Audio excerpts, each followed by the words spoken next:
know you probably, oh, you can hear me through this. It's really loud. Good afternoon. I was ready to say good morning. I think that's just ingrained in my head all the time. Good afternoon, everyone, and welcome to First Baptist Church of Pittman. I'm the pastor here, Pastor Randy. Thank you all for coming. It's a smaller group, but every person that learns a little bit more about human trafficking is important. Raising awareness really does save lives. So it's our pleasure and honor to have Kelly Master, who I've known for quite a few years now. Over time, her kids, well, actually, I worked with her one son at one point. Her kids went to the nursery school that my mom's the director. So, and one of her daughters, we won't go there. If you want to hear that story later, it's a funny story. But she's held, I also own a coffee shop with my wife, and she's held Bible studies in the coffee shop, and she's always been a passionate speaker. If you've heard her before, she's really passionate, amazing. I used to eavesdrop all the time because we'd wash dishes, and the sink was right next to where she was leading the Bible study, so I would listen over, and Kelly would just go on and on. You could feel her passion, and she has that same passion for raising awareness about human trafficking. So she'll be taking over now, and I'll be helping with the stuff in the back, the projector and stuff.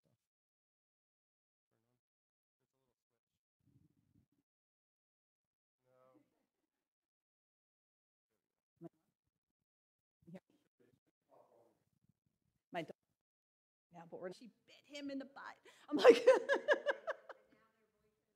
no. But so every time we see her, we just remind her of that, and she turns red and says, "I didn't." I said, "You did." Yeah. Anyway, so thanks for coming today. Yay. I don't know who was here. Who was here last time I spoke? Okay, 1, 2. You guys know me. You know. Okay, fantastic. Okay, great. So we're going to cover human trafficking, but we're going to do a little bit different today because, I've spoken about it a million times. How many times can you hear what human trafficking is? Because after the first time, if you're not inspired and provoked to action, we need to do something different. So I asked Randy, I said, one of the things I'd like to do today is be a little more interactive. So I'll still go through some basics for those who maybe really are not still too familiar with human trafficking, but I also want to bring some case studies in, and I want to know what you think. I want to put it out there so that if you're confronted with this scenario, and every one of these scenarios I've been confronted with, how would you respond? What should you do? What could you do? And what should you look for? What questions do you ask? I think that's really important because I can tell you all about human trafficking. You could leave, and then you might run into a scenario where you're like, oh my gosh, now what? What do I do? And it happens all the time. For instance, somebody just recently, they called me from Atlantic City. They were in Atlantic City. They were out to dinner, and they felt there was a human trafficking situation going on. And so she's like, what do I do? And so she followed the woman into the bathroom and asked the woman if she needed help, gave her a card. And it turned out not to be a situation, but I applauded her efforts that she went in there to see anyway. But anyway, so let's get moving here. We're going to talk about human trafficking. If you have any questions, feel free. Just yell out, stand up, whatever. I am not offended. I don't mind being stopped. But we're going to talk about global human trafficking a little bit and domestic human trafficking. And I want to just pause for 1 second and bring this into this conversation. There is a pastor in Glassboro, and not too long ago, he reached out to me. And he said to me, this is really encouraging. I don't know why I'm calling you. I really have no idea why I'm calling you, but somebody gave me your number. And he said, I just came back from India, and I'm wrecked. He said, I'm wrecked. And we were having a conversation about, pews and church and lights and things going on in a church. He said, Kelly, can I be honest with you? Can I be real with you? I could care less about the issues that people are complaining about at church right now when little children are being sold for sex. In India, he had actually worked hands-on with victims of human trafficking. He had worked hands-on with little children, 4, 5, 6, 7, 8, 9, 10 years old, who were being sold on a daily basis for sex. They worked with children of sex trafficking victims. These children would have to sleep under the beds while their mother was being raped. And so this pastor comes back to New Jersey and says, I could care less about the curtains and I could care less about the rugs. We as a church need to rise up and do something about this. He said he started talking about it at church, and somebody said, you need to talk to Kelly Master. You need to connect with her. And so I'm going to be speaking at his church on February 18th because I'm excited that we have another pastor, including Pastor Randy, and another pastor in South Jersey that says, you know what? The church needs to look towards this issue. We can no longer pretend that we don't see it. Ignorance is no longer a choice. So I'm really excited about that. Not that this is going on in India, but that another pastor says we want to do something about it. All right, so we're going to go right into this. This is the definition, and this is important because when we get to those case studies that I mentioned, you need to know when you ask yourself, is this a human trafficking situation? These are the questions you need to ask yourself because this is what the United Nations defines human trafficking as: the recruitment, and I don't know who can see and who can't, transportation, transfer, harboring, or receipt of persons by improper means, such as force, abduction, fraud, or coercion for an improper purpose, including forced labor or sexual exploitation. Those words that are underlined are key because that will determine whether or not we're looking at a human trafficking scenario. All right, we can keep going. All right, global. Okay, keep going. All right, these are just some of the ways. You know, I deal with sex trafficking, but don't fool yourself in the fact that that's the only thing happening because globally, and including in the United States, but globally, we're looking at child labor, we're looking at sweatshops, cocoa fields, fishing industry, agriculture, construction, mining, cruise lines, hospitality, brothels, strip clubs, escorts, and the porn industry. And I want to pause it right there. Did I just say cruise lines? Did I just say cruise lines? Let me tell you what happens. You see, once you're aware of things, ignorance is no longer a choice, like I mentioned. I went on a cruise with my husband, a marriage cruise, because we were going to get away from everybody and get away from the kids and just enjoy ourselves. And boy, do I tell you, God has you doing ministry everywhere you are. When you surrender your life to Him, God says, all right, you're mine 24/7. I was on a cruise for a couple of days, and it dawned on me, I've not seen one American on this cruise line. And I began to ask myself, why is that? Is it because they're lazy? Maybe. But why is it that I don't see one American? And then I started dawn on me that, you know what? If it was an American work, if there were Americans on this ship, they would be demanding certain benefits and certain pay and certain hours. And the more I looked into it, and the more I realized that my room was being cleaned by this woman 3-4 times a day, which is ridiculous because it wasn't getting dirty. I realized I started asking questions, that these people were working like 14, 15, 16, 17-hour days on a cruise line. When I got home, I thought, what's up with that?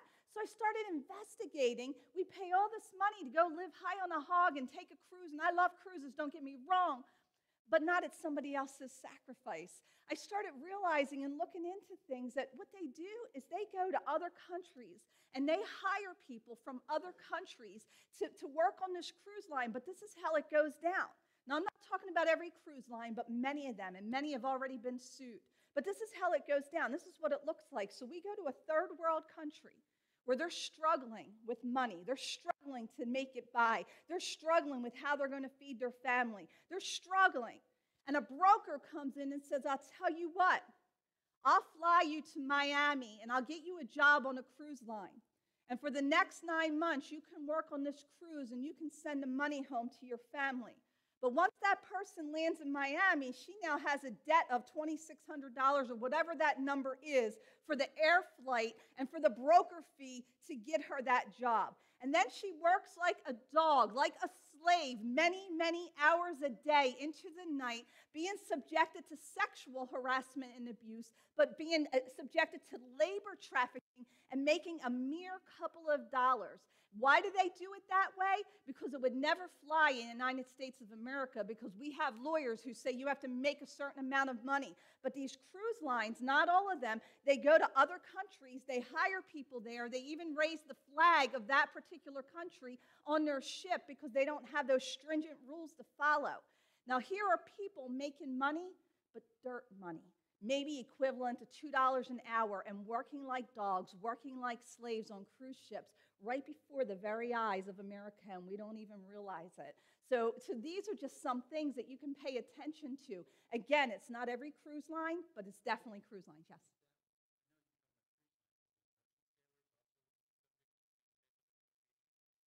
I don't know.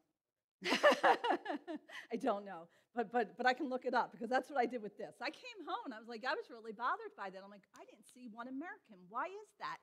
And I started to realize because you can't exploit an American the way that you can exploit somebody from another country who doesn't have the money. But okay, we can keep going. All right, this, I'm not going to read this, but I put this up here, not to plug, a shameless plug, but I really do want you to read it. It's loaded with information. If you go to if you just Google Kelly Master Cambodia Relevant Magazine, I didn't even realize it until like last month that they had published one of my articles on Cambodia. The reason I want you to go there is it has a video clip attached to it that is really good. It's not good on what you're going to see, but it's really good with what it's going to teach you and equip you with. It is the video that I can say propelled me into the ministry that I do. It is the video that wrecked me and ripped my heart apart. It's a video I found one night just aimlessly going through the computer after praying that prayer for years, God use me, God use me, God use me. And one night I'm sitting on a computer and I happened to watch an undercover video, which is attached to this. And it's this video of a man who goes into a brothel in Cambodia. And when he goes into this brothel, they bring out children. And the first girl they bring out was probably 10 years old. And he said, no, I want somebody younger. And so one by one, they brought out these children who stood against the wall. And there were dozens of them. And this one young girl, she must have been, I don't know, kindergarten. She was about yay big. And she stood like this with her head down going, yum, yum. Yum, yum, $30. And yum yum means oral sex in Cambodia. And I watched that video and it ripped me apart. And I thought, this is unacceptable that we can send men to the moon and women to the moon. We can do all this stuff with technology, but we can't figure out a way to combat child sex trafficking, child sex tourism around the world. I thought this is unacceptable. And it was that video that propelled me into the ministry that I do today. So I ask you, Google that when you go home. Just look up Kelly Master Cambodia and you'll find it. It's loaded with information about child sex trafficking and child sex tourism and the fact that it's still going on. And what's really horrible about it is parents are selling their children into the sex trade. And it's not because the parents don't love their children. It's because the parents' poverty is being exploited. You have brokers going to Cambodia and the Dominican Republic and all these places, these third world countries, and they're going in and they're actually brokering the price of their daughter's virginity. They're saying to them, we know that you only make, I don't know, equivalent to $30 a month, and how are you going to feed those other 5 children? Excuse me. But I'll tell you what, we'll pay you $500, which is enough for the whole year to feed your babies. Just give us your daughter. Now, some parents know that their daughter's going to a brothel. Some are lied, that fraud, coercion. Some are lied to and told their daughter's going to go become a maid somewhere or a house cleaner or something of that nature. I keep knocking this off. But these parents are left with no choice because they're facing a poverty level that we don't experience here in America. And that's one of the reasons I like to strike awareness, because we as a community of people, we as Christians, we need to find solutions so that those mothers are not in positions where they're being exploited, where their poverty level is being exploited. Yeah, we can keep going because I could talk on that. This right here, A Crime So Monstrous, it's a great book that I read years ago as well. I combined with that article, that video that I had seen. This is, he's an editor, columnist. He was not going to truly buy a child, but what he did was he took you through the process of buying a child. And it started in New York City. He sat there with a broker, and they determined, do I want a boy, do I want a girl? What age am I looking for? What nationality am I looking for? And they determined he was going to go get himself a little boy from Haiti. And then he flew down, and I think it cost like $200, maybe $400. It was an insane, obscene amount of money that he was able to purchase a child in America. Then he got down to Haiti, and for $40, he had somebody who was willing to take him to that child and give him that child complete with papers for him to take back to America to do whatever he wanted to. No questions asked. He paid that man in Haiti $40 for a little boy to do whatever he wanted to. Now, obviously, he didn't harm that boy, but it was an illustration of how easy it is in America for human trafficking to happen right underneath our noses, right before our very eyes. Okay. All right, I already spoke about India. Here's the difference with other countries in America. In America, you don't go downtown Pittman and see girls in brothels out on the street. It's all happening on social media in America. In India, I read, can't prove it's true, but I read that the worst place in the world to be born a female is India. The level of human trafficking and child sex trafficking and the expectation of young girls and their virginity to be sold is just outrageous. The Dominican Republic is really big with sex tourism. In the Dominican Republic, prostitution is legal, 18 and over. Under 18, it's not legal. However, many businessmen from our country as well as other countries are traveling to the Dominican Republic. One, it's close. Two, you can fly there for a decent amount. Three, you can purchase a woman for minimum amount of money, and it's a beautiful, beautiful countryside.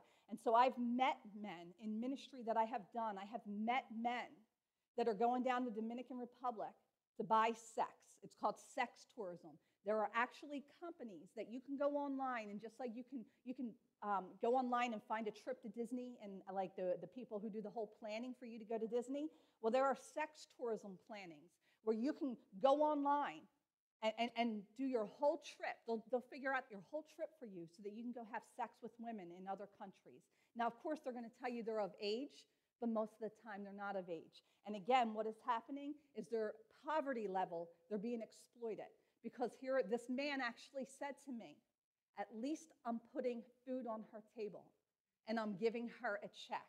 And I said, no, that doesn't fit me. Because if you really cared, you would just give her a check, or you would give her the option and give her a choice. See, if the only choice that mama is facing to feed her baby is to have sex with you, a fat, ugly man from America, okay, then so be it. But she doesn't really want to because you're not giving her a choice. If you said to her, hey, I can help you make jewelry, or I can help you sew, or I can help you do something else, or sleep with me, and she chooses to sleep with him, then all power to her. But if the only reason she's having sex with him is because she feels she has no other choice, then shame on us for continuing to turn our eyes from the plate of what's going on with human trafficking. Okay, Mexico, Cambodia, Thailand, all breeding grounds for human trafficking. You know, I don't have time to tell you what goes on there. We have somebody here who was actually, Thailand, right? Were you in Thailand? Cambodia? Yeah. I mean, what goes on would blow your mind right out in the open. It's not even difficult. It's not even hard. You can purchase a child. You can purchase somebody like that right out in the open. Moldova is regarded as the poorest country in Europe, and huge rate of human traffickers and human trafficking. Okay. All right, this is now America we're going to go to. Okay, this is per the FBI. They say it's the fastest growing organized crime, and second to third largest, depending on what you read, criminal enterprise in the world. This is for just children, an estimated 293,000, and that's a mild estimate, are at risk of commercial sexual exploitation in America. We have a video clip. I'm going to wait on that, I think, till the end, see if we have time so that we can just keep rolling. But I do have a couple of minute video clip that perhaps we'll show a little bit later. Okay. All right, community risk factors. What makes you at risk in your community? So let's just answer these out loud. Let's see if New Jersey falls into the community risk factors. Do we have any large sporting arenas? Fly, Eagles, fly. Yes, okay. Airports, yes. Major highways, yes. Truck stops, casinos, yes, yes. Gangs, yes. Impoverished areas, yes. Homeless youth, we just read that number. Yes. Legal sex industry, absolutely. We have the legal sex industry, and where the legal sex industry is, you will have illegal sex industry coming along as well. Escort services, massage parlors, strip clubs, pornography conventions. Little tidbit of information that you probably don't really need to know, but New Jersey has the largest, actually it's not the largest in as people that come to it, but the largest in dollar amount, the largest revenue is the biggest porn show in America is in New Jersey every year in November through Exotica. Just a little bit of tidbit information, but the reason I tell you that is you have that in New Jersey and you have 20 to 30,000 people come into a sex show for 4 straight days, 3 to 4 straight days. Human trafficking is going to be on the rise. Sexual exploitation is going to be on the rise. Okay, let's keep going.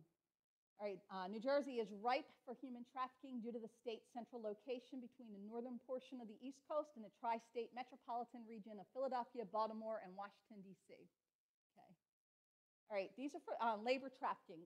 Like I said, I'm always speaking about sex trafficking, but it's important to know that in New Jersey, if you Google labor trafficking, you're going to see many cases of young girls that were brought over from Africa, and they were brought over under the coercion and the lies and the fraud and all those things that I mentioned in the beginning. They were told they were going to get an education. Some people are brought over and told they're going to become famous basketball stars. Instead, they're put into hard labor. These young girls, it was in North Jersey, they ended up in braiding salons. They were rescued, and they had an obscene amount of these young girls in this one room, sleeping on one mattress, working like 12, 14-hour days, little girls who weren't allowed to speak to anybody else. They weren't allowed to tell their parents what was happening, and they were being trafficked in New Jersey. Okay, New Jersey, okay, not some foreign country. These little girls were brought over and being trafficked. That's why it's so important that we speak about this, because I don't go to braiding salons, but if I do, and I see a little girl who's not of age, and she looks tired, and she can't make eye contact, and she looks scared, I'm going to make sure that I call that number, because more than likely that little girl is a victim of human trafficking. Okay, house cleaners, again, the cruise lines. These are just all places, farms in New Jersey where people could be trafficked for labor as well. Okay, now this is recent. Okay, if you've been on my website or my social media, or if you follow Polaris, this is recent. This just came out. They said that this is Polaris. It's like an awesome organization with human trafficking. They say that there's at least 9,000 illicit massage parlors that are in the States today. That's known, 9,000 parlors. I can tell you right now there are of ones right in our area. I can tell you of ones right here in your area. You know, trust me, there's a site. I'm not even going to tell you the site. You go on it. You literally type in erotic sexual massages. There's one right off of Route 55 in Pittman area. Like, they're all over the place. It's crazy. Okay, let's keep going. All right, many of the women who engage in sex and labor trafficking, they come from what? Countries where they're oppressed, exactly what we were talking about earlier. So one of those countries that I mentioned earlier, just use this as an example, mom's not making any money, family's struggling, they have 5, 6 children, they don't know how they're going to feed their kids, and a broker comes in and says, I'll tell you what, I'm going to get your daughter a job in America where she's going to make $200 a week, you know, or even $200 a month. That just sounds like a crazy amount of money. So that child now comes to America, and now, because she comes from oppression, she doesn't know what to do, and so she's going to feel stuck and stay stuck in the scenario that she's facing in these places, whether it's massage parlors. How many times massage parlors, you'll see them in the news, and you'll see the woman being marched off in handcuffs, and they'll say prostitution raid. Prostitution raid. And you want to yell at the Eagles on TV? You should see me yelling at the cops on TV when it comes to this, because every time they say that, but it never goes to the level of human trafficking. Don't tell me that many of these women aren't brought over. Polaris is telling us that they're brought over and they're working illegally and they're victims of human trafficking. Okay. Commercial sex is perhaps the most common form of human trafficking at these businesses, but labor trafficking takes place as well. But yes, sex is the number one. Okay, let's keep going. New Jersey. Polaris says New Jersey has the 5th largest concentration of illicit massage businesses, serving as a major transportation route between Philadelphia and New York City. So out of the entire country, New Jersey has the 5th largest amount. We have the 5th largest amount of women who are being sold for sex illegally in our state, right? That's crazy. And I know of places right here, I mean, just all around me on Route 70 and Cherry Hill. Here, I'm just going to cut to the point right here. I'll say it at the end as well. When you pass a massage parlor and there's a curtain from the floor to the ceiling and you can't see in, when the door is covered with a curtain and all you can see is a neon sign, when it's open to 10, 11, 12, 1 o'clock in the morning, and you don't see the customers because they're going out the back door and you never see the workers, there's something going down. Call the human trafficking hotline number. Polaris runs the human trafficking hotline number. Let them know. Give them the address. Give them the information. Give them whatever you have so they can build a case and they can look into it. Okay. Massage parlors. Cultural shame combined with elements of what is underlined. What did we say at the very beginning? Force, fraud, and coercion, the very elements that make up the crime of trafficking. They often lead women arrested at the massage parlors to insist at the police that they were doing it on their own will. So that's when you see the women leaving in handcuffs. We had an instance right in Westmont, New Jersey. I live in Collingswood. There was a place in Westmont, just like I just described to you. I was next door getting my nails done, and I asked the lady, what goes on next door? She said, sex. Okay, this little Asian woman, she goes, sex? She goes, those women sleep in there. Who do you know that sleeps at their job other than maybe Randy because he's here all the time? Okay, like who sleeps at their job? You had 3 Asian women sleeping on the floor in the back of the massage parlor in Westmont, and the owner in New York City was fully aware of the operation. Men were coming and leaving through the back door on Westmont. Right across the street was the fire department. The men were leaving through the back door, through the alley. I'm finding this all out just from the nail salon next door. You couldn't see in the place. All you could see was neon signs. They were arrested for prostitution. No man, no John, no buyer, no pimp, no trafficker. Those women were arrested for prostitution and sent back to their country. Why? Because they're afraid. They're afraid. They're frightened. They've been told. They're scared. Their family's at risk. Their lives are at risk. So, okay, so let's keep going. They act as the nerve centers for operating these networks of modern-day slavery. So when somebody says to you, modern-day slavery is not happening, I say that's not true. It's happening. Here's one of the number one places is right here in massage parlors. Okay. Go ahead. Oh, not bothering me. I'm good.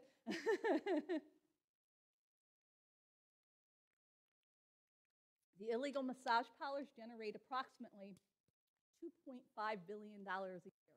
And we're just talking massage parlors. We're not talking escorts. We're not escorts. We're not talking about the sex industry with the strip clubs and the porn industry. We're just talking about the massage parlors. Okay, let's keep going. All right. In America, like I already mentioned, we're going to kind of shift gears a little bit. It's happening through social media. And we're just going to go through a couple quick slides. Okay. Even back to the massage parlors, how are you finding these places? Through social media. You're just not knocking on the door. These are just, I'm not even going to read these. These are local Camden County, Gloucester County, Burlington County areas of human trafficking that's taken place within the last year or so, and every single one has been through online advertisement. Okay, you can just like kind of, all right, there's another one, Mount Laurel. Okay.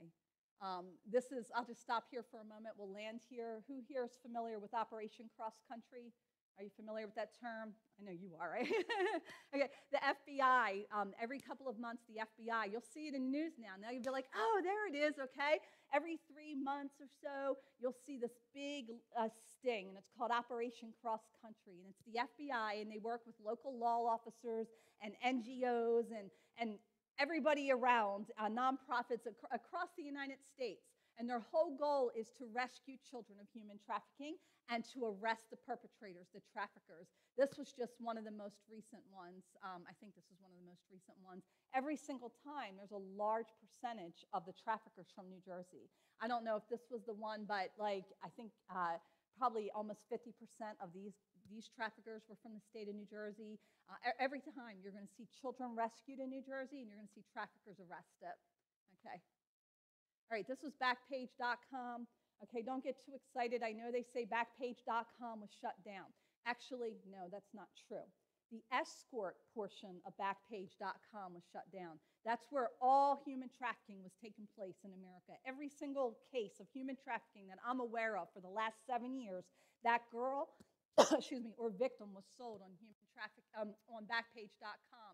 Well, there was a lot of pressure on Backpage, so they said, okay, legally, the law came down on them, and they removed their escort section. So if you type in erotic escorts now on Backpage, you won't find it.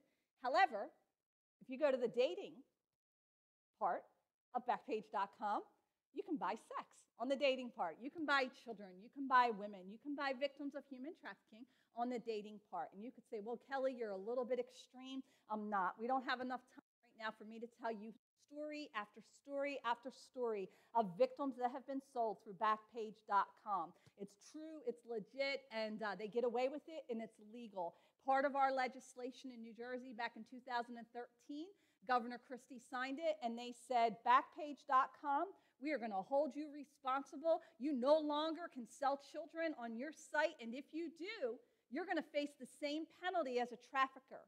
And we had a judge in Newark who said, you know, I don't think that's fair. And so I don't think we should hold them responsible, because how could they possibly know that that's a child that they're selling for sex on their site? And so that judge from Newark, he held off on that portion of the legislation so that this company was no longer responsible the way that the legislation should have made them responsible. Okay, we can keep going. Yeah, this is just a story to tell you exactly what I just told you. Okay, keep going. All right, face of trafficking in New Jersey, in America. I tell this story all the time. I'm not going to show her video. If you want the video interview with her, just write me, email me. I'll send it to you. It's probably on my YouTube channel. Her name's Val, and she never did graduate. That was taken before she hooked up with her pimp, her trafficker. She's from Cherry Hill, New Jersey, and she's now thriving, doing great, beautiful baby, beautiful husband. But when she was 17 and going to Cherry Hill High School, she was working at McDonald's on Route 70 by Whole Foods. Whole Foods wasn't there then. And every night, this pimp would come through. And every night, he would say to her, man, you are hot. You are pretty. You, girl, you got it all together. What are you doing working here? Now, what 17-year-old girl doesn't want to feel all of that from this nice, handsome man driving a nice car through the drive-thru every night?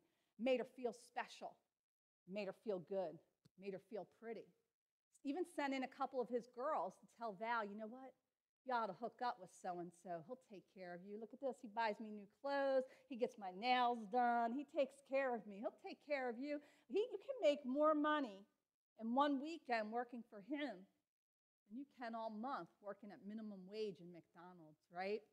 Well, Val had his card, and one night Val got in a fight with her dad, and she called this guy, and this guy came and he picked her up from her house in Cherry Hill like 2, 3 o'clock in the morning, drove her to Philadelphia where he raped her and began selling her on the streets of Philly. Dad got wind of it, called the cops, and the guy felt the heat, drove her down to Florida. She's now 18. See, she turned 18. So, but the fraud, the coercion, the manipulation, the grooming process. He was patient in the grooming process for almost a year of grooming her to believe and to trust him that he loved her and he was going to take care of her. He took her down to Florida where he sold her to another pimp. She was one of 7 girls kept in a condominium. Now, she wasn't kept at gunpoint. She didn't have chains. See, sometimes we see those pictures of chains all over the internet, and actually that's not what the face of human trafficking always looks like in America. She didn't have chains on her. The chains were up here. The chains were the manipulation and the grooming that this man had done to her, took her phone away from her, had removed all contact with her family, and told her over and over again, we're your family now. I'm your daddy. We're your family now. Your father doesn't care about you. Your mother doesn't care about you. We're your family. She had to make this man $10,000 a week selling her body, and every single penny went to him. And if she made him $10,000 on Sundays, she was allowed off. I guess he was a godly man, because on Sundays he would give her off, and she could go get her nails done and a tan at the tanning salon and get a new outfit, a sexy outfit, so that she could lure more men in bed and make more money for her pimp, her trafficker. This went on for some time, and Val eventually got away. She didn't even realize she was a victim of human trafficking until she hooked up with me. I knew Val since she was 4 years old, and I hadn't seen her in a long time, and we sat there with an FBI detective who told her, Val, you are a victim of human sex trafficking. See, in her mind, she thought, well, I could have run away. He said, if you ran away, would he have beat you? Yes. Would he have tried to kill you? Yes. Okay, she was in fear for her life, fear of her physical safety, yet in her own mind, she didn't even recognize that she was a victim of human trafficking. Val's just one of thousands in our area. Okay, let's keep going. This is just a couple. This like, like if you ever get tired of your ministry and you're like, okay, why do I do what I do? I come back to these and I read these because these are quotes from pimps, okay? And when I read them, I say, yeah, I'm going to keep on going. I'm going to keep on going, okay? I promise them heaven, but I take them to hell. He's talking about my daughter. He's talking about your daughters. He's talking about our daughters. He's talking about our girls. This is what these pimps and these traffickers are saying. We're everywhere your children are. He goes on to say in that same video, you can't get away from us. We are constantly planning and strategizing and finding ways to get your child. Yeah, this is what keeps me going. I call high schools buffets because all the girls are contained in one spot. See these pimps, these traffickers, they're evil. They're out there. They are not messing around. They are going after the kids, okay? You can order a girl and have her delivered to your door in less than 30 minutes. I can't get my pizza that quick. I can't get pizza that quick, but he can get an underage girl for sex, a guy in New York City, okay? All right, let's keep going. It's impossible to protect all girls from guys like I was because that's what we do. We eat, drink, and sleep thinking of ways to trick young girls into doing what we want them to do. The pimp, an ex-pimp. All right, let's keep going. What's fueling human trafficking? I'm not going to stay on here long, but it's the truth. Pornography. In America, pornography is insane. It's just skyrocketed online, never before in history. I don't think we realize the impact of pornography yet in this generation. I really don't. I don't think we've ever lived through this previously, where never before in time, never before have we had a generation that at the click of a button had access to hardcore, graphic, violent pornography at the click of a button. It's no longer like when I was a little kid and the men had to go to the bookstore, okay? It's at the click of a button. Any age, any sex, anything that you want at the click of a button. That is what's fueling sex trafficking in America, okay? And this is astounding to me. In 2004, there were 450,000 known online files containing pornography that was exploiting children. That was in 2004. In less than 10 years, that number boomed, skyrocketed, exploded to over 17 million. And that was a few years ago. That statistic is old now. That's been a few years. Within a couple of years, because of the internet use, which I'm not anti the internet, however, there are so many things that can go wrong on it. Within a couple of years, it skyrocketed from 450,000 known files. This is children. This is pornography exploiting children. Graphic, violent, horrible pornography exploiting little children exploded to over 17 million in less than 10 years. Why is it that the average age of a human trafficking, sex trafficking victim in America, the average age of entry is 12 to 14? Because of statistics like this, because we have such a porn addiction out there fueling it. Okay, let's keep going. Porn revenue is more than the combined revenues of ABC, CBS, and NBC combined. America is the #1 place where child porn is being produced. That's like crazy. All right, keep going. This is no longer acceptable in our state. Children who are being trafficked, they're going to be viewed as victims and not prostitutes, that we're going to get the help and the resources necessary for the victims of human trafficking, that we're going to come down hard on the traffickers, that we're going to have mandatory John school for any person that buys sex from somebody else and is caught, that they're going to have a mandatory John, a mandatory education class where they sit and they learn what human trafficking, what the face of human trafficking looks like, that young woman that they're sleeping with who looks like maybe she could be 18, well, maybe she's 15 and made up. And maybe because she's smiling doesn't really mean that she wants to be there, but maybe she's being held against her will. So this legislation was really good. Unfortunately, not all of it has been implemented yet, and so that's something that we're still fighting for in New Jersey, because your legislation is only as good as it has been implemented, so it needs to be fully implemented in order for it to be fully effective. Okay, let's keep going. All right, this is just the Protected Innocence Challenge. I don't know if you're familiar with Shared Hope International. Is anybody here not from New Jersey? Is anybody from Pennsylvania? Okay, are you from Pennsylvania? Okay, well, yeah, but you live in New Jersey now. But anyway, this is a great tool. If you wanted to, New Jersey, I can tell you about New Jersey, but for those in other states, if you want to find out where does your state stand with legislation, where does your state stand on fighting the issue of human trafficking, not just sex trafficking, labor trafficking. What is it that you're doing in your state for the victims? What is it that you're doing for the perpetrators? There is this thing called the Protected Innocence Challenge through Shared Hope International online, and every single state is graded every year. We receive a grade for our efforts, for the work, for those who are prosecuted, just not how many arrests you have, how many prosecutions do you have out of those arrests, and what have you done? What have you done on the issue of human trafficking? So this is a great tool if you just like are one of those people. I know men are more so than women love data and statistics, and not me, but men love that kind of stuff. So if you guys want to check that out, that's great. And that's not a sexist remark. If you're a woman and like statistics, God bless you, okay? All right, go ahead. Okay, this is the fun part, okay? These are true stories, so we're just going to kind of walk through these, all right? So you're sitting there and you're having a latte at Starbucks. You're minding your own business. You're trying to get some work done. You don't have the kids with you. And you're just sitting there. I'm not even going to look at it because I already know it. Okay, so, so you're sitting there and you're having your coffee. And you came to one of my meetings. So you know all about human trafficking now. So you're ready. You got your human trafficking hotline number in your card, in your phone. You're prepared, right? You're positioned in case you run into these scenarios. So you're just sitting there, and all of a sudden, this girl comes running in. This really happened, but we're going to walk this through. And it didn't happen to me. It happened to a girl who actually sat in a couple of my seminars. And she calls me, and she says, listen, I'm at Starbucks. My back's to the door. This girl comes running in, and she could clearly see that the girl's hair weave was kind of ripped from her head a bit, and she didn't have a pocketbook. She didn't have a phone.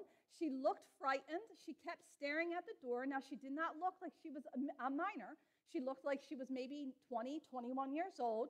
She was scared, and she tapped my friend on the shoulder and said, you have a cell phone. Can I use your cell phone? And my friend said, are you okay? Okay, are you okay? And the girl said, no. She said, do you want me to call the cops? And the girl said, no, do not call the cops. Do not call the police, okay?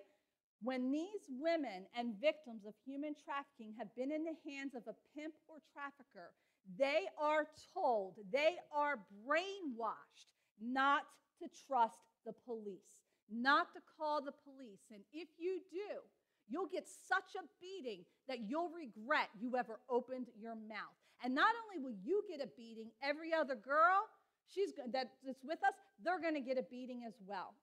So this girl has already been brainwashed. A victim of human trafficking has already been brainwashed. So when you say to her, do you want me to call the police? She's going to say no. She's going to say no. Okay, now I want to ask you, well, I'll tell you what she did, and then we'll talk about this, because how would you handle it, right? What would you do? My friend wanted to honor that she didn't want her to call the police because she knew that could be more dangerous in that one particular moment. She said, well, then hold on a second, let me call my friend. And she called me. Now, meanwhile, you got to realize I didn't meet this girl. I didn't see this girl. I don't know what's going on. I'm sitting in my living room in Collingswood. So, how do I know this girl's just not looking for free money for a bus ride from this girl because she wants to go back to Atlanta? Like, how do you know? What do you do with that? Do you write it off like, oh, well, she's just trying to get one over on her? Well, to me, I'm always going to err on the side of protecting a possible potential victim. And if I'm wrong, so be it. I'd rather be wrong going after that than versus ignoring it and finding out later that she was a victim of human trafficking. So what I did was I contacted the New Jersey human trafficking hotline number, and I said to them, "Give me a minute." They were asking me questions, and I said, "I don't know yet because I haven't spoken with her." I said, "Let me go meet her." So we didn't meet there. My friend actually drove her to another Starbucks, which is dangerous. You got to assess that situation. Do you do that? Do you leave with? Is the pimp outside the door? Does this girl have a gun? Does the pimp have a gun? And so it was clear by this point that this girl had run away from her pimp. I met them at Starbucks. I sat down for 2 minutes because I only had 5 minutes from the detective. They told me they were giving me 5 minutes, and then they were coming in because I was afraid that if they came in first, she would get scared and she'd run and not talk. Within 2 minutes, I found out that this girl was a 22-year-old girl who had lived in Atlanta. And down in Atlanta, she was walking home one day, and a guy drove by, pulled up to the side of the road. "Hey, baby," the whole shebang that they do. "You're really good looking," all that stuff. "I'll give you a ride home. I know your family." She got in the car, and as soon as she got in the car, doors locked, gun out, phone taken. "This is how it's going down. You're going with me, and this is what you're going to do." From Atlanta to Philadelphia, he picked up a few other girls. By the time they came up to New Jersey, he had a whole ring set up in Mount Laurel, in Atlantic City, and in Philadelphia, where he was selling these girls, and he was moving them every couple of days. He would wake this girl up, and he'd kick her in the head, and he'd kick her out of bed, and he'd say, I won't repeat the words that he called her, rub my feet, and call her these names. She had it every single night, was at the hotel store buying 10 condoms. Did that strike anybody as odd that worked at the store? That this girl was buying condoms every single night? That would strike me odd if I was selling condoms to the same girl every single night. And so, long story short, this was a girl who was part of a sex trafficking ring, who was being sold in our state, who was being sold in a really nice hotel not 15, 20 minutes away from where I live. She was one of many. And when it came to the point, the detective came down, the detective took over. I'm not a detective. I didn't try to do the detective's job. I contacted them immediately, but I stayed with that girl throughout the day. I built trust with her so that when it came time to actually speak to the police, instead of running, which she wanted traffickers, and then we had nowhere as a state to protect her. She got put into a domestic violence shelter, and she wasn't there 48 hours before she was back out on the streets because nobody was able to help her. That's where our legislation needs to get stronger. Okay, that's case one. If you're sitting there and you see something off, say something. Ask the question. If she has a guy with her right there, maybe don't ask those questions because you don't know if that guy's carrying. But if that girl's by herself and she goes into the bathroom and you can see that she's clearly upset, follow her in the bathroom. Ask those questions. Look her in the eye. Do you need help? Are you frightened? I can get you help. Are you scared? I can get you help. Is somebody holding you against your will? I can get you help. Look her in the eye and find out and get as much information as you can. And then you get out there and you call the human trafficking hotline number, okay? Let's go to the next one. Case number 2. Are we good with time? Because I don't want to go for a few more minutes. Okay. Case number 2. Okay, this happened. You guys, you'll know this, okay? I was holding a training one day in my office in Cherry Hill, and my phone's ringing off the wall, ringing. Finally, I answer it. And it's a woman I go to church with who knows what I do. And she said, listen, this woman just came running in off the streets into my apartment complex. She's scared. She's hiding. She said she just ran from the hotel around the corner and to get away from those guys who made her do things last night that she didn't want to do, but she does not want me to call the police. What do you do with that? What I do, I call the New Jersey hotline number. They failed me that day. This is what the detective told me. Now, these aren't the numbers I'm going to give you. The numbers I have are Polaris, the National Human Trafficking Hotline number. Sad to say, I called the New Jersey Human Trafficking Hotline number, and I was told by a detective on Saturday morning at 10:30 that somebody will get back with you next week. I said, this girl might not be alive next week. I can't wait till next week. And he said, well, I can't help you then. You need to contact 911, which I did. In hindsight, I wish I had contacted Polaris. That was my wrong. And, it was kind of like on the moment, I went to what they told me to do. However, I wish I had contacted Polaris.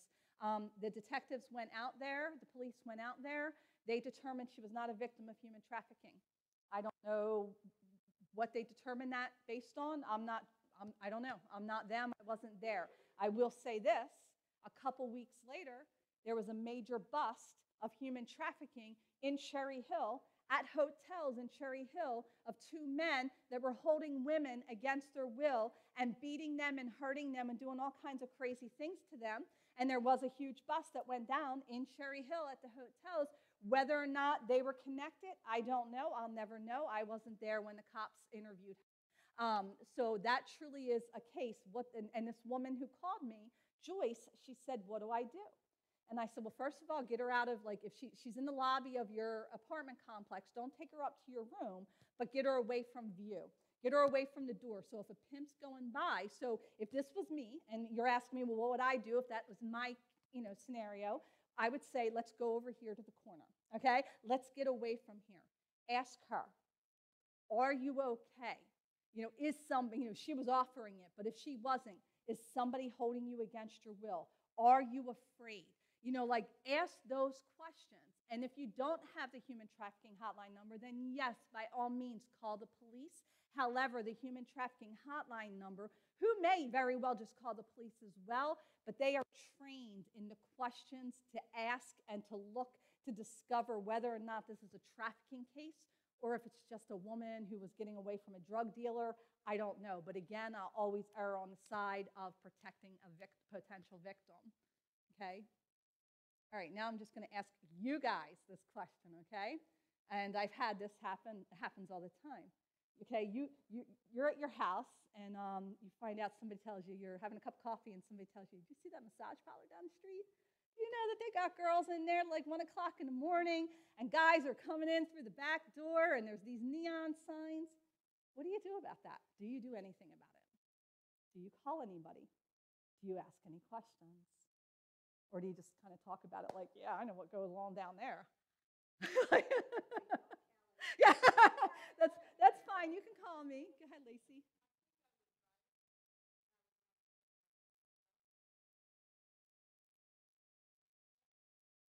Yeah, I know. I do. I always go by it, and then I want to go in, but my daughter's always like, "Mommy, don't go in there. What if something happens?" But I always want to go in and just kind of just, because what are they going to do? Kick you out for asking if I can have a massage?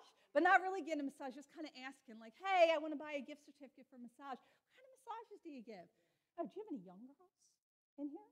I mean, they don't know if I want a young girl or not, and they're like, now they might have totally assumed that I am a cop at that point, but maybe ask those questions and then turn around and have some information to offer when I do call that, hey, they have a curtain from ceiling to floor. They have neon signs. You never see anybody. The cars are going around back. They're open to 1 o'clock in the morning. And another sign, every time I go online, and I know these certain massage sites where, just like you can review a pizza and review a restaurant, you can review erotic massages. And it's like, if their name is on there, 99.9% sure that sex is going down because legitimate massage parlors are not going to be found on this site. Okay, one more. Wait, did we skip one? Okay. All right, this is true story too, okay? This just happened to me right before Christmas. I got a phone call from my mayor, who knows what I do. He asked me a couple questions about somebody who had contacted him. This guy contacts me. He had been to one of our events, and he heard me speak. And, okay, long story short is his daughter's working with a man at a restaurant. His daughter was 17 when she started working and hooked up with an older man, which he did not know about until after she was 18. The man was in our country illegally, and but don't, like, we can't jump to conclusions and assume that's human trafficking, okay? So this is where we got to differentiate, right? Okay? So he's in the country illegally. He's talking to her about taking her back to his country. This young, beautiful 18-year-old girl, and he's in his 30s. And parents are petrified. What does that mean? Is she a victim? You're going to be a victim of human trafficking? Like, what's going on? You know, how do we sort through this? So they called me first, and they wanted me to come meet with them. And so I went and I met with them, and we sat there for like an hour and a half. And then I met with the daughter. Everything in me, and they've had other legal people tell them as well that it was not a human trafficking case. It was dysfunctional. It wasn't healthy.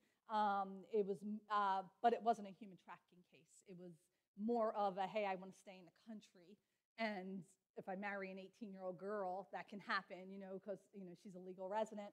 But it wasn't a case of human trafficking. What do you do with that? Well, that totally depends on where you stand with things. I didn't contact anybody legally. I didn't feel it was my job to get this man deported when, I mean, it was a dysfunctional relationship, but he wasn't doing anything illegal and in that sense. And so I told the parents, my gut feeling was that I did not believe it was a case of human trafficking. They learned that from other people. They had other legal professionals get involved. But you'll face those kind of things. What do you do with that? What questions do you ask? I had to ask her the hard questions. Is he threatening you? Is he, when he's with you, are you alone with him, or does he have other men coming over and hanging out with you? Like, asking all those questions, and it clearly to me did not seem like a case of human trafficking, but you have to know those questions to ask. And if I didn't know the questions to ask, I would just, the main thing I always ask somebody is, are you in danger? And you look them in the eye, because if they're in danger, even if they lie to you, you're going to know. Okay, you're going to know. We have that sense. And so clearly she was not in danger. She was just in an unhealthy relationship. Okay. All right. Okay, this is a true story too. I got lots of true stories. Lots of moms call me, okay? This is a true story, okay? And 17-year-old high school student, I won't tell you which school, okay? Real pretty, doing really well, and then all of a sudden her grades start to decline. And she starts going missing for a couple nights, like unexplained missing school. Mom goes to find out that this guy that she's hanging with has her on drugs. But then she goes to find out that this guy has her at a motel nearby, and men are visiting the hotel all night long. Kelly, is this a case of human trafficking? Well, it sure sounds like one to me. It sure sounds like this guy who's over 18, who's got your daughter on drugs, who has her in a hotel, and who's selling her out every night to be pimped out. Yeah, Mom, it sounds like a case of sex trafficking to me. And that was right in a local, nice high school where this happened, where this kid over 18 with a group of older men, and they were scouting out young girls to get addicted to drugs and then to sell through a sex trafficking ring. So these are things that if you face them and you encounter them, you need to ask yourself, what questions am I going to ask? Don't ignore it. I ask you that. Don't ignore it, because if you see something, you have to say something. Because that girl, Val, that I told you about, she was getting her nails done every Sunday. She was getting her makeup done. She was getting her hair done. She was buying an outfit in the mall every Sunday. What if one person that she had crossed paths with knew the right question to ask? I don't know. I'll never, ever know with Val. But we have that opportunity with the next people. Okay. All right, community action. We can take action. And this is the thing, friends. We can get upset. Like, you can leave and be like, wow, there's some like intense stories that Kelly spoke about, and I really hate human trafficking, and but awareness without action is just awareness. Awareness plus action will create change.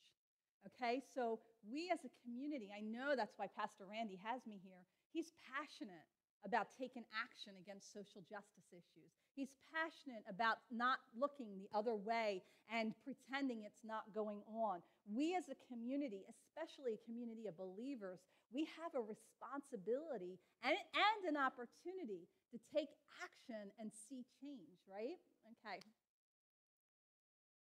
Host a community awareness campaign. That's what Pastor Randy's doing. January is National Human Trafficking Awareness Month, and January is a great month to strike awareness. Take the match to the matchbox. Bam, start a fire.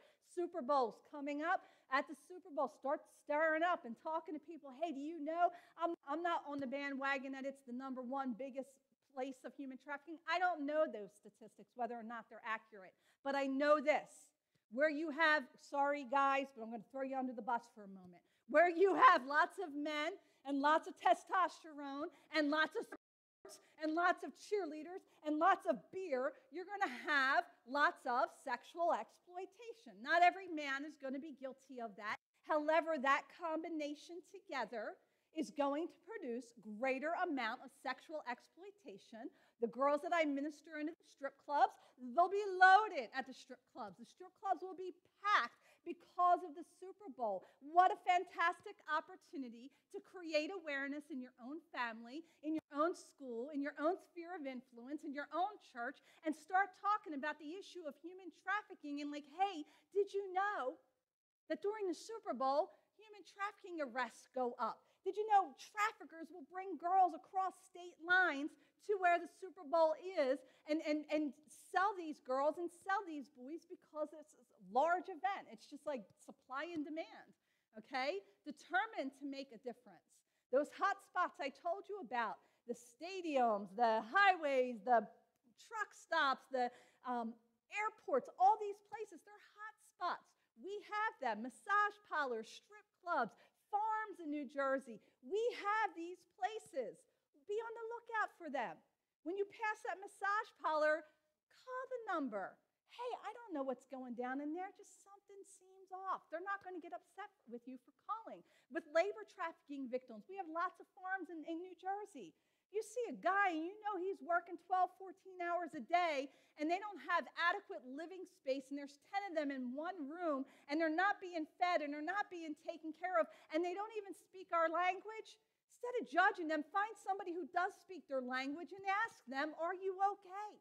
Do you need help? Is somebody paying you? What are they paying you? Do you have food? Is somebody, do you have a place to sleep? Do you have a toilet? I mean, things that we just take for granted. Find out, are these people being held and used against their will? Okay? Keep going. The hotline number. I have cards over there with the National Human Trafficking Hotline number. Just little cards. I also have posters that I've ordered that I'll be getting.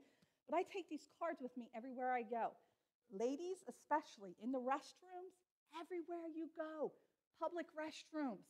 Nail salons, massage parlors, Uber cars, hotels, airports. I leave those cards everywhere. And it basically says what I've been saying all along. Are you okay? Is somebody holding you against your will? Are you in danger? Are you afraid? If so, call this number. The National Human Trafficking Hotline number will not be upset with us if somebody calls and we're wrong, but I'd rather be wrong than be right and not have called, right? Okay. Okay, this is important. Okay, I'm going to stay on this for a second. I told you that pornography is fueling human trafficking. We need to be able to talk about pornography openly in churches, in safe environments, in places, because too many people are struggling with addiction and shame and don't know what to do about it, and they feel guilty. I don't ever want a man leaving one of my events feeling guilty, like, oh my gosh, like I'm the one who's responsible for women being exploited. By the grace of God, every single one of us stand here today. So no matter what it is, and trust me, I got my own litany of things that God has healed me from, delivered me from, and set me free from. Don't leave condemned and full of shame. Grab somebody and say, man, I've struggled with this. Somebody that you can trust, somebody that you can talk to and say, I'm struggling with this. Will you help me? Because I want to be part of the solution, not part of the problem. All right, keep going. Keep the issue before your eyes. Pray for victims to be rescued. Pray for the perpetrators to be exposed and prosecuted. I already talked about Super Bowl. Keep going. Donate your time and money to organizations that are on the front line. Create care packages for those on the street prostituting. I recently had an opportunity to go out with a ministry called Faces of Change. Lucy DuBois. I don't know if you know Lucy, Randy. If not, you need to meet her. Phenomenal woman, phenomenal ministry. They go out on the streets of Camden every single Sunday night and they minister to people everywhere. But the heartbeat of her ministry is called the Magdalene ministry. And they go out and they meet these women who are prostituting on Broadway. They meet these women who are addicted to heroin out there, whose traffickers and pimps are right there across the street. And they go out there and they love on them. And I've gone out with them. We pray for them. But, get behind people who are, boots on the ground, they call it. Get behind the people who are out there and helping victims of human trafficking. Here's something else I want to encourage you. I don't have it on my notes. Buy products from people, victims, survivors of human trafficking. Buy their books, buy their products. Like invest in companies.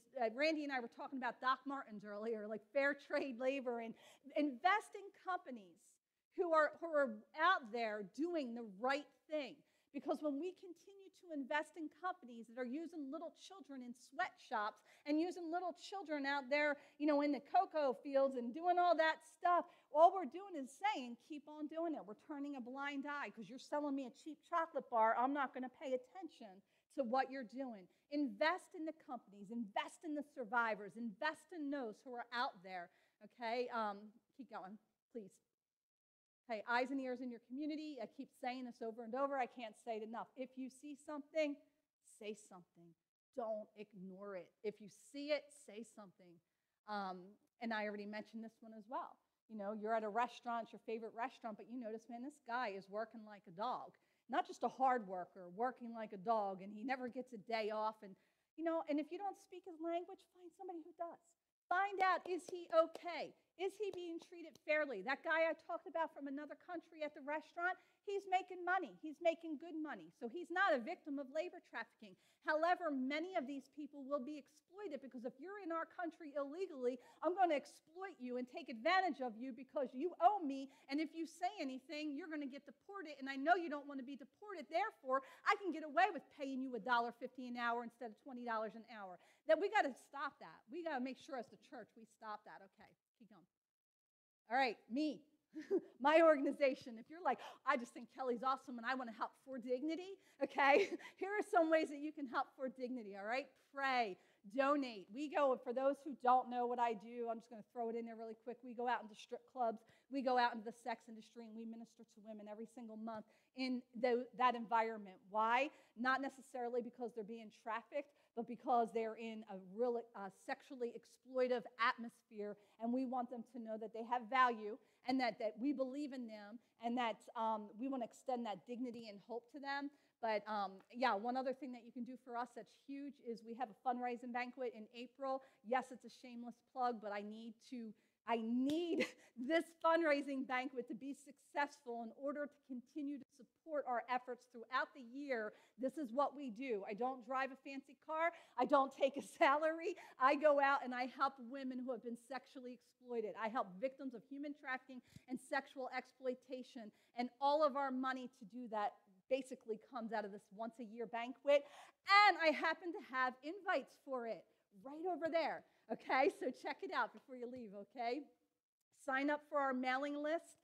Matter of fact, let me tell you right now that if you want, you can text the word for dignity, no space, so just for, F-O-R, dignity, to 95577, and that will put you on our mailing list. 95577, 95577, 95577.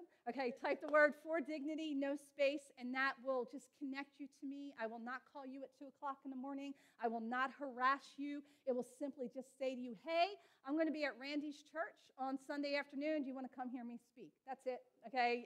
So just a way to stay connected, okay? What was the number? 95577. Okay. That's just our thing. Keep going. That might be it. Okay. Here are some fantastic resources right here. I highly encourage you. There's that Crime So Monstrous. All of these books are fantastic references and resources for the issue of human trafficking. I can't even tell you which one I like more than the other because they're all just absolutely fantastic resources. I will say Renting Lacey was amazing. Somebody's daughter was really, really good. Nobody's girl, they're all really good. So it doesn't matter. Any of those are excellent resources. Okay. One more. What's that? Oh,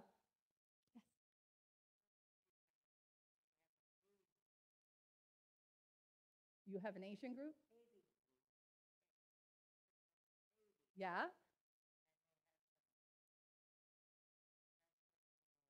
Mm. Where's that?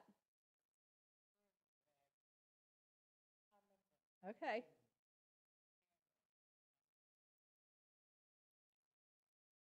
Maybe. Were they at like a place of employment nearby? Just living there? Okay. Well, we'll chat afterwards. I'll find out more. Okay. These three books right here, these are women who are all victims of human trafficking and the sex industry. Highly recommend these books as well.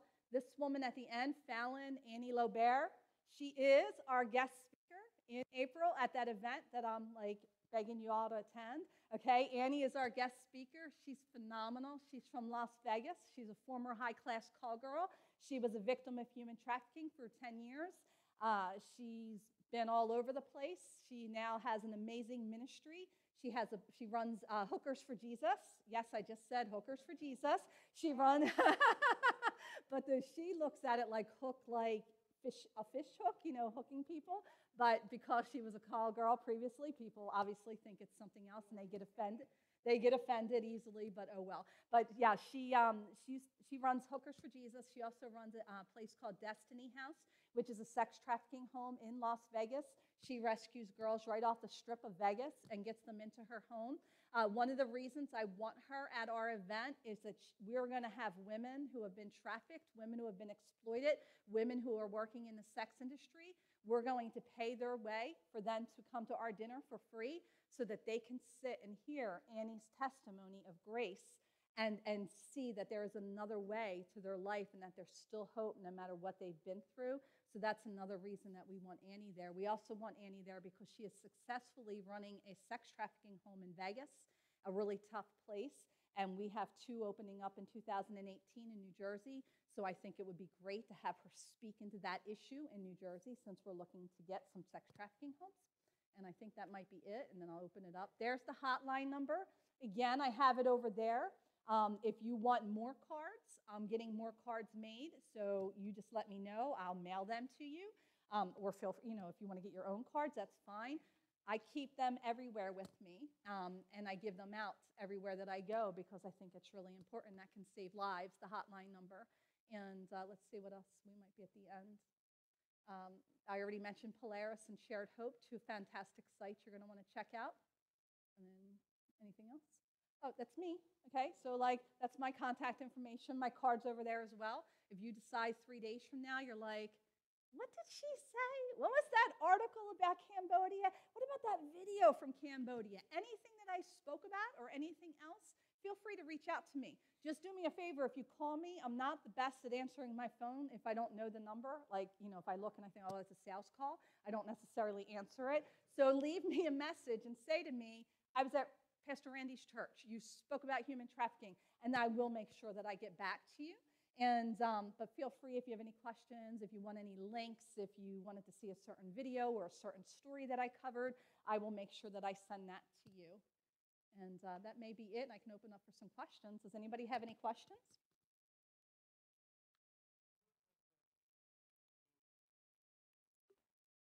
Have I been accused of it? Not of trafficking anybody. I have been accused of judging the women in the strip clubs. I've had somebody wrote me and basically told me off and told me I'm not a nice person because I was in there judging them and pretending to be holier than thou. And I just said, well, clearly you don't know me. The next day he must have been drunk. The next day he wrote me back and apologized. So that's the only thing I've really been accused of.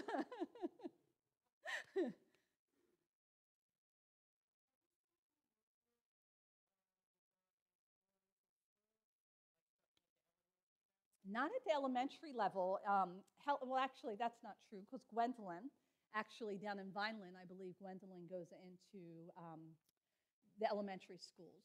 we have been making some headway and getting into some high schools in Camden and Collingswood and Chemung. We're trying to get in more. I have a couple connections in Camden in the education system, and they said that they're going to try to get me into more. I also have a couple political people from Camden who believe in what we're doing, and so they're trying to get not necessarily in the school, but kind of have like a big rally of all the school-age children so that we can present them the material. So other than those couple of doors that I've seen open, I have not seen many, but I see a tremendous need for it, and I'm absolutely on board for that, because if the average age of a sex trafficking victim is 12 to 14, we need to equip our students and not be afraid to, so that we can protect them and definitely prevent them from being victims of human trafficking. Even when I speak at Brim Medical Arts in Camden, every time I speak there, I have students come up to me afterwards and say, oh yeah, my girlfriend, she was on that site, the backpage.com, or my friend, he's a pimp. Your friend's a pimp? Yeah, he's a pimp. That's what he does with girls. So every time I speak, they're coming up to me volunteering by themselves and telling me what's going down. So it's needed. I have not seen it on an elementary level, but I'm willing to work with you and anybody else to see that happen. And nice to see you. Anybody else have a question?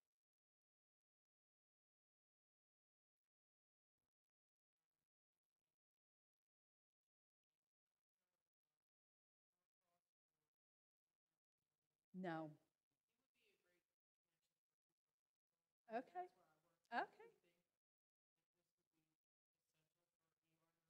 Oh, yeah. Yes. Yeah, I could absolutely do that.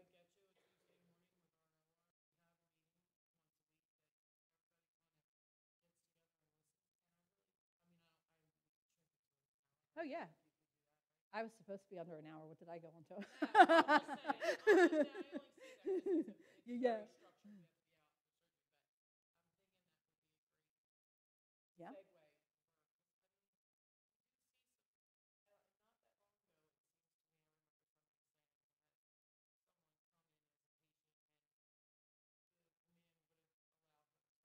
Mm. Yeah. Number big sign. Yeah.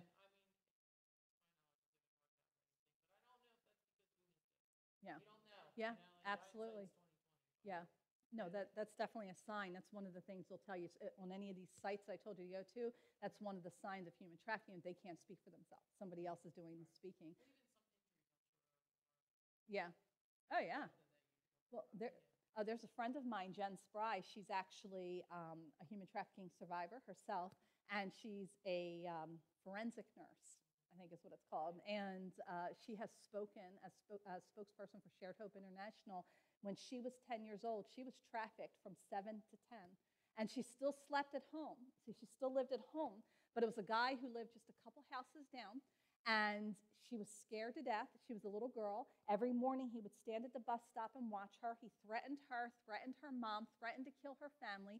So she's this little girl. She didn't know anything. Every day she was sold after school at this man's apartment. Every day she was at the doctor's for something. She's had all kinds of physical issues. Hickeys on her neck at 10 years old. And now this was years ago, but the doctor scolded her instead of recognizing that she was a victim of sexual abuse, sex trafficking. They didn't even know what it was back then. And here she was, this young girl, 7 to 10 years old, in a doctor's office many times, and nobody saw it. Nobody caught it. So yes, it's absolutely, ER nurses are right on the front line, right on the front line. Yeah, yeah, yeah, absolutely. Any other questions?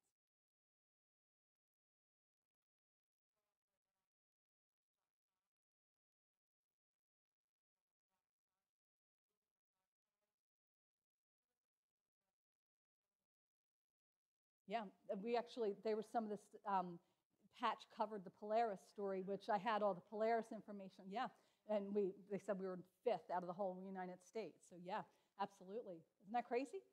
I know. Where I go to church in Cherry Hill, right down the street, there are two of them. Like right, and I know that I know, like they're illegal sex parlors. Like, but what always drives me crazy is every single time It's never identified as human trafficking. It's identified as busted for prostitution. And then they're deported. And it's like, no, no, no. Like these girls were sleeping here. That wasn't prostitution. I mean, it's prostitution, but they're being held against their will as well. Anything else? Quiet. I know it's heavy stuff, but quiet. Did I go well over, Randy? Okay. Every year I tell them, I'll go 50 minutes. All right, good, I'm good.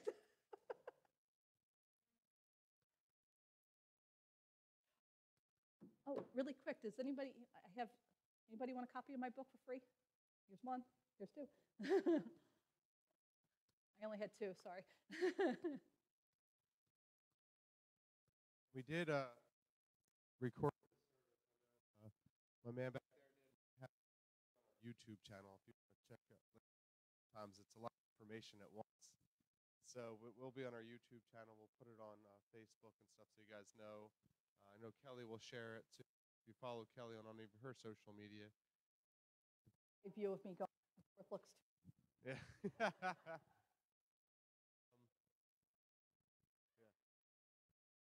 I'm not that good. We also have, she has information about it today, a handout that has human trafficking today. So it has different organizations, other books you can read, because I don't think I had any of the books that she had, websites you can check out, some different survivor made goods like 11th Candle Company, but you can go to a website and find out your slavery footprint to figure out what goods you use that are made by sweatshops and stuff. But there's a lot of opportunity for but it's also a helpful thing as well. I mean, you can Google and find out some great things about things that you can do, some great organizations to work with. So that's over played out, but it could have been a basket. It was just easier because I'd offer. They would like to contribute to For Dignity. Any put in that plate will go right to Kelly and her work. If anybody wants to stay, there's just some coffee, some bottled water, and fruit and vegetables. And Kelly will be in there because she likes fruit and vegetables. And if you guys have any questions that you would rather ask her one-on-one. So thank you all for coming, and we'll be in touch. Thank you.